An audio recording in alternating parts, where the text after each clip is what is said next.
सभी छात्रों को आज के दिन की हार्दिक शुभकामनाएं।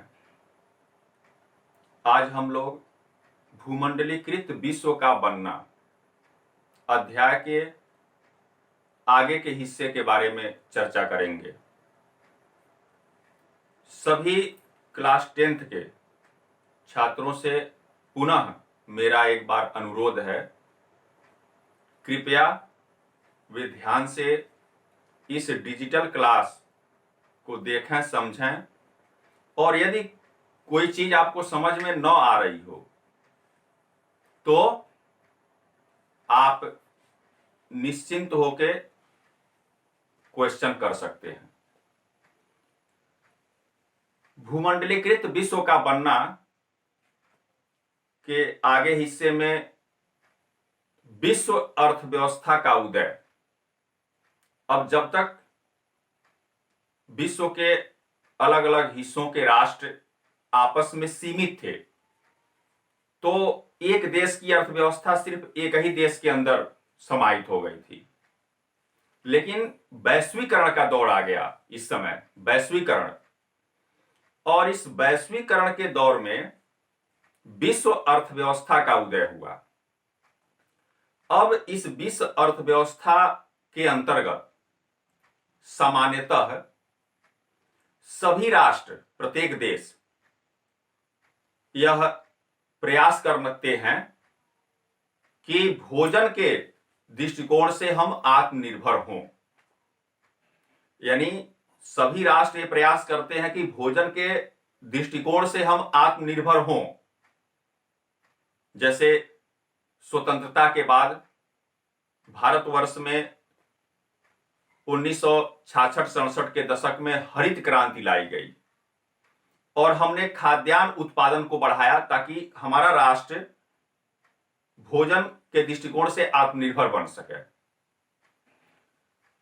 जिस समय विश्व अर्थव्यवस्था का उदय हुआ उस समय दुनिया के बहुत सारे राष्ट्र भोजन के दृष्टिकोण से आत्मनिर्भर बनना चाहते थे, परंतु ब्रिटेन की स्थिति इससे अलग थी। आपको कल बताए थे कि ब्रिटेन में बड़े बड़े भूस्वामियों के दबाव में आकर ब्रिटेन की सरकार ने बाहर से आयातित होने वाले खाद्य पदार्थों को के ऊपर प्रतिबंध लगा दिया और ब्रिटेन की सरकार जिस कानून के तहत बाहर से आयातित होने वाले खाद्य पदार्थों के ऊपर प्रतिबंध लगाया उसे कहा गया कार्न लॉ। परंतु जल्दी ही ब्रिटेन के शहरों में जो बड़े बड़े उद्योगपति थे उनके दबाव में आकर ब्रिटेन की सरकार को कार्न लॉ का कानून को क्या करना पड़ा, समाप्त करना पड़ा। ऐसे स्थिति में जब ब्रिटेन की सरकार ने कार्न लॉ कानून को समाप्त कर दिया तो दूसरे देशों से खाद्यान्न, यानी दूसरे देशों से भोजन से संबंधित जितने भी खाद्यान्न थे वे सभी अब आसानी से आयात होने लगे ब्रिटेन के अंदर। और जब दूसरे देशों से सस्ते खाद्यान्न आयात होने लगे तो ऐसे में वहां के जो कृषक थे उनके ऊपर संकट आ गया, क्योंकि पहले वे अपने उत्पादित कृषि उत्पाद को ऊंचे दामों पर बेचते थे क्योंकि बाहर से खाद्यान्न आता नहीं था, कार्न लॉ के तहत प्रतिबंधित था। लेकिन ब्रिटेन के उद्योगपतियों के दबाव में आकर जब ब्रिटेन की सरकार ने कार्न लॉ को समाप्त किया तो ऐसे में वहां खाद्यान्नों का जो कीमत था वह तेजी से गिरने लगा। अब खाद्यान्नों की कीमत तेजी से गिरने लगे से बहुत सारे लोग अपनी खेती बाड़ी को बंद करने लगे। ब्रिटेन के अंदर बहुत सारे लोग बेरोजगार होने लगे और जब बहुत सारे लोग बेरोजगार होने लगे तो वे रोजी रोटी के तलाश में, रोजगार के तलाश में शहरों की ओर पलायित होने लगे। और 19वीं सदी में यूरोप के लगभग 5 करोड़ लोग, 19वीं सदी में यूरोप के लगभग 5 करोड़ लोग अमेरिका और ऑस्ट्रेलिया में जाकर बस गए। क्योंकि अब ब्रिटेन में क्या हुआ, कृषि घाटे में चली गई। अब हम आपको बता रहे हैं कि विश्व अर्थव्यवस्था का उदय हुआ इसमें किस तरह से। लेकिन आगे चलकर 1890 के आसपास जो है कृषि का क्या हो गया, वैश्वीकरण हो गया। और जब कृषि का वैश्वीकरण हुआ तो बड़े पैमाने पर उत्पादित कृषि जो खाद्यान्न थे वह विश्व के तमाम क्षेत्रों में जाने लगे।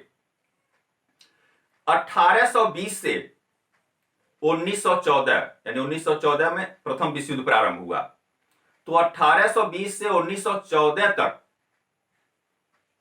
व्यापार वैश्वीकरण के द्वारा, भूमंडलीकरण के तहत व्यापार में बहुत अधिक वृद्धि हुई।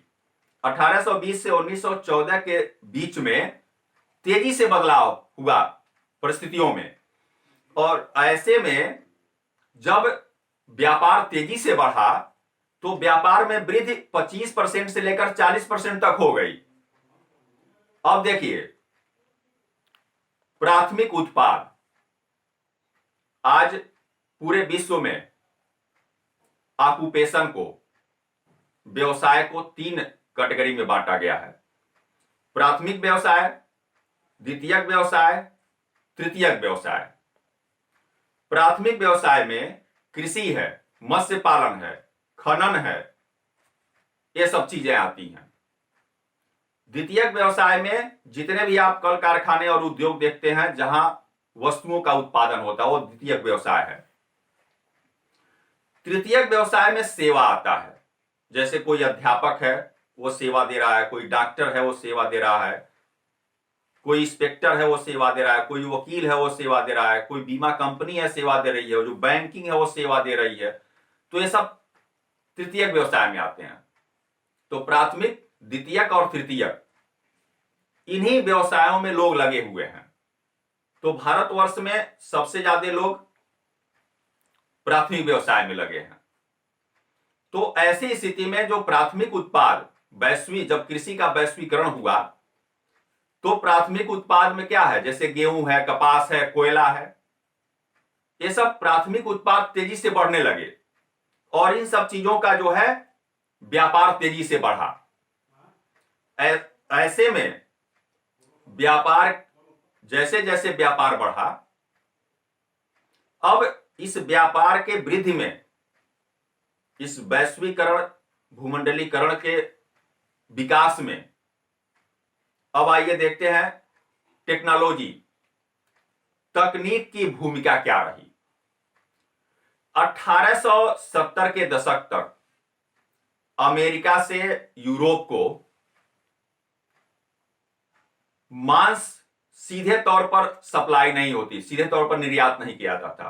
1800, ध्यान से सुनिएगा, 1870 के दशक में अमेरिका से यूरोप को, अब आपको पहले ही बताया जा चुका है कि यूरोप में जनसंख्या तेजी से बढ़ रही थी और इस नाते वहां खाद्यान्न पदार्थों का, खाद्यान्नों का मांग बढ़ रहा था। इस नाते अमेरिका और अन्य देशों से खाद्यान्न यूरोप को भेजे जा रहे थे। अब हम मांस, एक खाद्य पदार्थ है मांस, बहुत सारे लोग प्रतिदिन अपने भोजन में प्रयोग करते हैं। तो अमेरिका से पहले 1870 तक जो है अमेरिका से मांस का निर्यात यूरोपीय देशों को नहीं होता था। उस समय सीधे सीधे पशुओं को ही भेजा जाता था, पानी के जहाजों में पशुओं को भरा जाता था और यूरोप के देशों में उसको भेजा जाता था और वहां पर उस पशुओं को काटा जाता था और मांस को बेचा जाता था। और जब पशुओं को निर्यात किया जाता था अमेरिका से यूरोप के लिए, तो रास्ते में जलमार्ग में बहुत सारे पशु बीमार पड़ जाते थे, मर जाते थे, लागत अधिक आती थी। हम चर्चा कर रहे हैं इस वैश्वीकरण के दौर में तकनीक की क्या भूमिका रही। लेकिन आगे चलकर जैसे जैसे तकनीक का विकास हुआ, इसमें भी परिवर्तन हो गया, वैश्वीकरण और आसान हो गया। इसमें हुआ क्या, अब तकनीक के सहायता से पानी के जहाजों में रेफ्रिजरेशन तकनीक को अपना लिया गया। और जब पानी के जहाजों में रेफ्रिजरेशन तकनीक को अपना लिया गया तो अब अमेरिका से सीधे सीधे पशु नहीं जाते थे, अब अमेरिका से सीधे सीधे जो है मांस को जलयानों के अंदर भरा जाता था उस रेफ्रिजरेशन में, और सीधे सीधे मांस पहुंचता था यूरोपीय देशों में अमेरिका से। इससे लागत कम हो गई, सुरक्षित हो गया, तकनीकी विकास से अधिक मात्रा में मांस का निर्यात होने लगा, जिससे मांस की कीमत घट गई और यूरोपीय देशों को, जो गरीब लोग थे, उनको भी कम कीमत पर मांस आसानी से उपलब्ध होने लगा।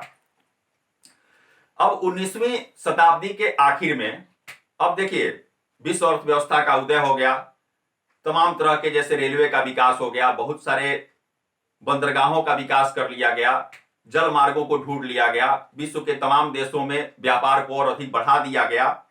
अब ये वैश्वीकरण का दौर आगे बढ़ा। इस वैश्वीकरण के दौर को आगे बढ़ाने में तकनीक ने महत्वपूर्ण भूमिका निभाई। जैसा एक उदाहरण आपको अमेरिका से जो मांस का निर्यात यूरोपीय देशों को किया जाता था, एक उदाहरण मैंने बताया। इसी तरह से रेलवे का विकास हुआ, बंदरगाहों का विकास किया गया, बड़े बड़े कल कारखाने स्थापित किए गए, बड़े मात्रा में वस्तुओं का उत्पादन किया गया ताकि व्यापार को बढ़ावा दिया जाए। लेकिन 19वीं शताब्दी के आखिर में एक नया दौर चला और इसी दौर को कहा जाता है उपनिवेशवाद का दौर। जैसे इंग्लैंड ने भारत पर अपना अधिकार किया ईस्ट इंडिया कंपनी के माध्यम से, और इंग्लैंड ने भारत को अपना उपनिवेश बनाया। उपनिवेश होता क्या है? जब कोई राष्ट्र किसी दूसरे राष्ट्र के ऊपर अपना अधिकार स्थापित कर लेता है तो प्रथम राष्ट्र जो होता है उसका उपनिवेश दूसरा राष्ट्र बन जाता है। तो प्रथम राष्ट्र दूसरे राष्ट्र के सभी भौतिक और प्राकृतिक संसाधनों का दोहन अपने लाभ के लिए करना शुरू करता है। प्रथम राष्ट्र उन्नत करते हुए आगे बढ़ता हुआ चला जाता है, और उपनिवेश जो राष्ट्र होता है, जैसे इंग्लैंड ने भारत को अपना उपनिवेश बनाया, तो उपनिवेश राष्ट्र धीरे धीरे पतन की ओर अग्रसर हो जाता है। अब व्यापार बढ़ा। व्यापार जैसे आपको बताया कि पुर्तगाल के लोग, फ्रांस के लोग, हॉलैंड के लोग, इंग्लैंड के लोग पहले व्यापार करने के लिए भारतवर्ष में आए और फिर अपने उपनिवेश यहां स्थापित किए धीरे धीरे। 1885 में यूरोप महाद्वीप के जितने ताकतवर देश थे, इन सभी ताकतवर, यानी 1885 में यूरोप महाद्वीप के सभी ताकतवर देशों ने बर्लिन में, जर्मनी के बर्लिन में एक सभा किया, और इस सम्मेलन में तय किया गया कि अफ्रीका को हम आपस में बांट लेंगे, क्योंकि इन्हीं का वर्चस्व था यूरोप के अंदर। अफ्रीका भी उसमें बहुत पिछड़ा हुआ था। तो वे लोग, यूरोपीय ताकतवर देश, बर्लिन में सम्मेलन किए, और इस सम्मेलन के तहत उन्होंने अफ्रीका को अलग अलग हिस्सों में बांट लिया और उसको अपना उपनिवेश बना दिया। 1890 के दशक में संयुक्त राज्य अमेरिका भी इस औपनिवेशिक दौर में आगे बढ़ा, और इस तरह से संयुक्त राज्य अमेरिका भी विश्व स्तर पर एक औपनिवेशिक ताकत बन गया। अब पुर्तगाल के देशों ने, हॉलैंड के देशों ने, फ्रांस ने और इंग्लैंड ने, साथ साथ संयुक्त राज्य अमेरिका ने अपने अपने उपनिवेश अफ्रीका में, ऑस्ट्रेलिया में, एशिया में, अलग अलग क्षेत्रों में बनाना शुरू किए। अब देखिए, जब इन यूरोपीय देशों के द्वारा अफ्रीका को उपनिवेश बनाकर आपस में बांट लिया, तो जो अफ्रीका के जो मूल निवासी थे उनको यह बात पसंद नहीं थी। इस नाते शुरू शुरू में अफ्रीका के मूल निवासियों के द्वारा अमेरिका के उपनिवेशों के अंदर विद्रोह किया गया, लेकिन उस समय चूंकि अफ्रीका के जो मूल निवासी थे, उन निवासियों का जो 90% लोग थे, उनका मुख्य व्यवसाय था पशुपालन। तो पशु, बड़े पैमाने पर वे पशु पालते थे और कृषि करते थे। तो उनका आजीविका का जो सबसे बड़ा साधन था वो पशुपालन और कृषि था। इस नाते हुए काफी हद तक अफ्रीकी लोग पशुओं के ऊपर ही निर्भर रहते थे। अब जब इन यूरोपीय राष्ट्रों ने अफ्रीका के ऊपर, जैसे अमेरिका हुआ, इंग्लैंड हुआ, अन्य राष्ट्रों ने जब अफ्रीका के ऊपर अपने उपनिवेश स्थापित किए, तो ऐसी स्थिति में उनको वहां उद्योग धंधे स्थापित करने के लिए, बड़े बड़े कृषि फार्म संचालित करने के लिए उनको मजदूरों की आवश्यकता पड़ी। लेकिन अफ्रीकी मूल निवासी पहले शुरू में इसके लिए तैयार नहीं थे। लेकिन यह संयोग ही था कि उस समय अफ्रीका में 1890 के दशक में, अफ्रीका के अंदर 1890 के दशक में रिंडरपेस्ट, ध्यान से सुनिएगा, रिंडरपेस्ट, या इसी को कहते हैं मवेशी प्लेग। तो 1890 के दशक में अफ्रीका के अंदर जो पशु थे, उन पशुओं में एक बीमारी फैल गई जिसको मवेशी प्लेग, यानी आप याद रखेंगे, अफ्रीका के अंदर पशुओं में फैलने वाली एक बीमारी जिसको क्या कहा गया, रिंडरपेस्ट। अब इस बीमारी के फैलने से, चूंकि अफ्रीका के बहुत सारे लोग, 90% से ऊपर लोग पशुपालक थे, कृषक थे, इसी से उनका रोजी रोटी चलता था। तो रिंडरपेस्ट बीमारी जब 1890 के दशक में अफ्रीका के अंदर फैली, तो वहां पर 90% जो मवेशी थे, यानी पशु अफ्रीका के अंदर, वो मर गए। और जब अफ्रीका के मूल निवासियों के पशु इस रिंडरपेस्ट बीमारी से ग्रसित होकर मर गए, तो उनका क्या हो गया, ऑक्यूपेशन, उनका व्यवसाय छीन गया उनसे। अब वे मजबूर हो गए इन यूरोपीय देशों के बड़े बड़े फार्मों में, कल कारखानों में श्रमिक बनने के लिए वे मजबूर हो गए। तो इस तरह से इन यूरोपीय देशों के द्वारा अफ्रीका के ऊपर अपने उपनिवेश स्थापित किए गए और अफ्रीका के ऊपर अपना वर्चस्व स्थापित किया गया और उन्होंने अपना लाभ अधिक से अधिक कमाया। Thank you.